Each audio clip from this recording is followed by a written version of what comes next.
Hey guys, so in this video we're going to talk about shifting absolute value functions. So here's a common form of absolute value function where A is how the graph stretches, H is the horizontal shifts, and K is the vertical shifts.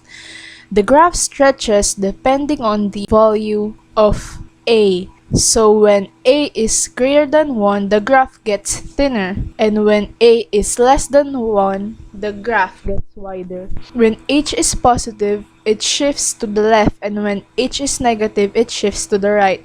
While in vertical shifts, when K is positive, it shifts up. And when it's negative, it shifts down. So let's see this example. F of x is equal to 2 times the absolute value of x plus 1 minus 2. This is a graph of f of x is equal to absolute value of x. So let's remember our common form. The value of h is positive 1, so it means it will shift 1 to the left. Next, the value of k is negative 2, so the graph will shift down by 2. Now, the value of A is 2, so the slope of the line will be 2. The graph will look like this. Let's have another example. F of x is equal to 1/2 times the absolute value of x minus 1 plus 1.